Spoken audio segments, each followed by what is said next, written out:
All right, my friends, so I have a SunJoe Pressure Joe. It's a electric pressure washer. Notice it says 14.5 amps. Remember that, 14.5 amps. Well, unfortunately, I was pressure washing my back deck here, working like a charm, and then it just stopped. I was like, what is going on? It just stopped. So I said, what's happening here? So I went to check the plug, and see where it's got that red light right there. That was not on. I did the test. I did all that stuff, and it would not work. And so I started watching YouTube videos, which thank you for YouTube. I just love you. And it turns out my old one right here, I did everything I could, test it, reset it, the whole thing. The red light would not come on. And what it was, I was watching some guy, and I don't know what his YouTube channel was. I wish I could. If I can, I'll get a link to it because that guy saved me. And you just need to replace your plug. All you got to do is you got a couple, base. I don't even know what Phillips says, screws, I guess. I have these extensions, and I just, whatever. You can see this little crap old Black & Decker.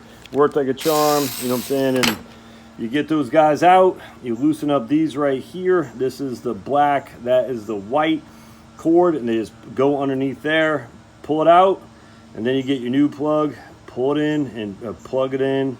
The white goes on the left, or the black goes on the right. Just follow whatever the instructions are. It's easy. I mean, it literally took 5 minutes at most, and now it works like a charm, as you can hear. It's not doing that 2 days ago, and we got people coming over, so we're trying to frantically get this pressure washed. Just remember, 14 amp.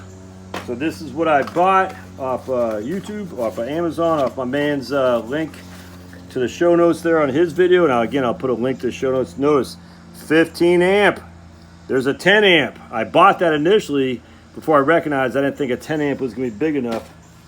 And so remember to get the 15 one, and you'll be good to go. So I'm looking forward to using this. So again, I'll put a link to the show notes to the other guy who did the video, showed me how to do it. It works like a charm, and that guy saved me a lot of pain, because when you have friends coming over or people coming over, your wife says, we gotta get it washed. I'm like, yeah. So anyway, hope this helps. See ya.